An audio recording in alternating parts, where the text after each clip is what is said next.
Jail কাটতে হবে, তাতে যদি আমার প্রাণ দিতে হয় প্রাণ দিয়ে দেবো, কিন্তু আমার এই আন্দোলন বন্ধ হবে না।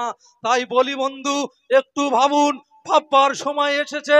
যদি এখন থেকে ভাবনা চিন্তা না করে যদি আপনি আবার অন্য কোনো জায়গায় হাত দিয়ে ফেলেন, তখন কিন্তু এর থেকে আরো দুর্দশা আসবে। কেননা 21 সালে বিধানসভায় যাবার পরে যতটা সম্ভব 22 সাল না 23, 22 না 23, আমার এটা খেয়াল পড়ছে না, আমার দলের বিধায়ক বলেছিলেন 26 আসার আগে এমন একটা মর্মান্তিক ঘটনা সামনে আনবে, এনে বলবে যে পশ্চিমবাংলার কবরস্থানগুলো দখল হয়ে যাবে, মসজিদের জায়গাগুলো দখল হবে, মাদ্রাসার জায়গাগুলো দখল হবে। যদি বিজেপিকে ঠেকাতে হয়, যদি মসজিদ মাদ্রাসার জায়গা বাঁচাতে হয়, তাহলে তৃণমূলকে ভোট দিতে হবে, এরকম একটা প্ল্যান খেলেছিল। কিন্তু সে প্ল্যান খেলে দেখছে না, হচ্ছে না। এখানে তো দিদিমণি কোনোই কিছু ওয়াকফ বিলের বিষয় মুখ খোলেননি, তিনি তো সুপ্রিম কোর্টে যাননি। তাই দেখছে যে আমাদের প্ল্যানটা বানচাল হয়ে গিয়েছে, তাই এখন দিদি আবার অন্য প্ল্যান খুঁজছে।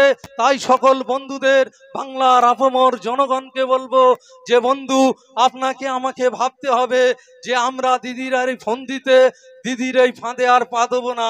আমরা আগামী দিন আমাদের নিজের টিম আছে, আমাদের নিজেদের দল আছে, এই দলকে পছন্দ করে নিয়ে আগামী দিন আমরা যেন বসিরহাট উত্তর বিধানসভা এবং হাসনাবাদ এবং আমাদের বসিরহাট দক্ষিণ, মিনাখা, এই আশপাশে যত বিধানসভা আছে এই সমস্ত বিধানসভা থেকে আমরা যেন বিধানসভায় তাদেরকে পাঠাতে পারি, যেন তারা শাসকের চোখে চোখ রেখে লড়াই করতে পারে। সেই জন্যই বন্ধু আমাদের এখন থেকে সোচ্চার হতে হবে, আমাদের এখন থেকে সক্রিয় হতে হবে।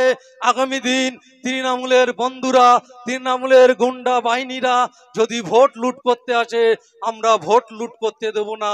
কারণ আমরা আমাদের জীবন দিয়ে হলেও আমরা যেন তাদেরকে আটকাতে পারি, আর না হলে এরকম দুর্দশা হবে। আপনারা হয়তো ভাবতে পারছেন না আগামী দিন কি দিন আসছে, আপনারা হয়তো ভাবতে পারছেন না। আপনি হয়তো ভাবছেন যে আমি এইভাবে চলে যাচ্ছি, যাক আমার পরের জেনারেশন যারা আছে তারা কিভাবে যায় দেখি। আপনার এই ভাবনাটা ভুল হবে। কেন, আপনার সময়টাও যে কোনো ভাবে গেলে আপনার পরের জেনারেশন, আপনার বাচ্চারা আছে বড় হচ্ছে, যেভাবে বাংলায় স্কুল থেকে নিয়ে বিভিন্ন দিক থেকে যেভাবে বন্ধ হতে শুরু হয়েছে, অলরেডি 400 থেকে 450 আপার প্রাইমারি স্কুল বন্ধ হয়ে গিয়েছে।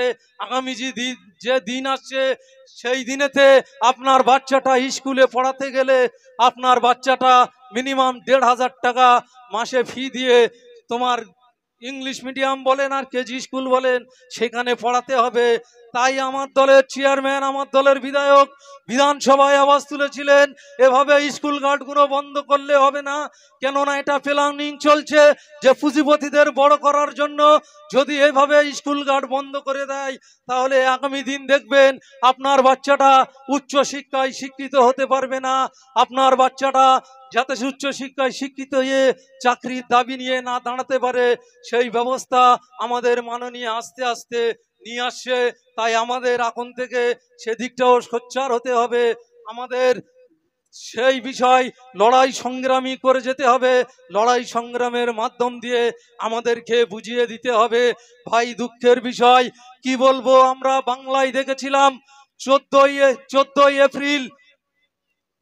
এপ্রিল আমাদের একটা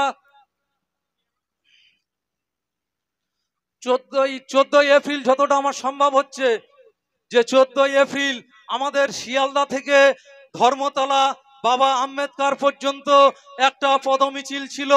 যদি বলেন কেন এই পদমিছিলটা শিয়ালদায় কেন দরকার, কেন আমাদের রাজধানী কলিকাতা আর কলিকাতার রাজধানী দিল্লি, তাই আমরা চেয়েছিলাম শিয়ালদা থেকে ধর্মতলা বাবা আম্বেদকর মুক্তি পথদেশ পর্যন্ত লক্ষ লক্ষ মানুষ নিয়ে একটা পদমিছিল করে আমাদের রাজধানী থেকে আমরা দিল্লির রাজধানী পৌঁছে দিতে চাই যে ওয়াকফ বিল অবিলম্বে বাতিল করতে হবে, না হলে এর থেকে বৃহত্তম আন্দোলনে আমরা নামবো।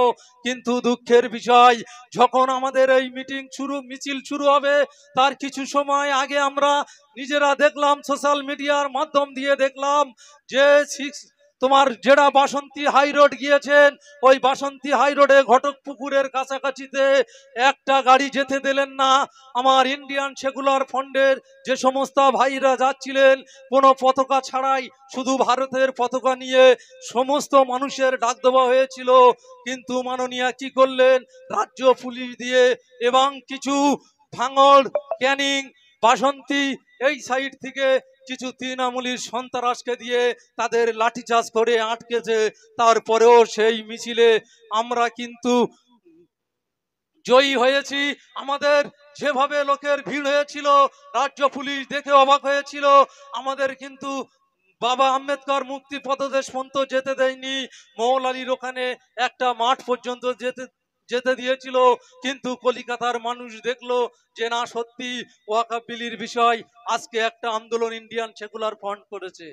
মাননীয় মুখ্যমন্ত্রী বুঝতে পেরেছিলেন যদি এই মিছিল ধর্মতলা পর্যন্ত যেত, আমার তো মনে হয় রাত 12টা 1টা পর্যন্ত ধর্মতলার জাম ছাড়াতে পারত না।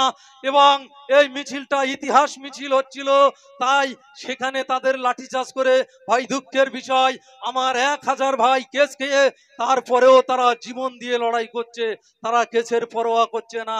কেন? তারা দেখছে নওশাদ সিদ্দিকী আজ যাই করুক, তিনি শুধু তার রাজ্যে নয়, তার লোকসভায় নয়, বিধানসভা থেকে থেকে আমাদের সমস্ত কোটে কোটে উকিল রেখে আমরা তাদেরকে সহযোগিতা করছি, তাদের কেসের জামিন করাচ্ছি। হয়তো অনেকের জন্য অসুবিধা হচ্ছে, কিন্তু বুঝতে পারছে যে ইন্ডিয়ান সেকুলার ফ্রন্টকে কেস দিয়ে, হুমকি দিয়ে, ধুমকি দিয়ে এদেরকে রোকা যাবে না। কেন? এরা লড়াই করা ছেলে, বিশেষ করে যুবক ছেলে। যুবকরা হলো পারে একটা সমাজকে বদলাতে। তাই আমি আর দীর্ঘায়ু করব না, আমার বক্তব্য এখানে ইতি করব। আপনাদের সবাইকে হার্দিক অভিনন্দন জানিয়ে আপনাদের এই লড়াই সংগ্রামকে এগিয়ে নিয়ে যাওয়ার জন্য এই কথা বলে, ইন্ডিয়ান সেকুলার ফ্রন্ট জিন্দাবাদ, আইএসএফ জিন্দাবাদ, নওশাদ সিদ্দিকী ভাইজান জিন্দাবাদ এবং ভেবিয়া পঞ্চায়েতের সমস্ত কর্মীবিন্দু জিন্দাবাদ বলে আমার বক্তব্য আমি এখানে ইতি করলাম।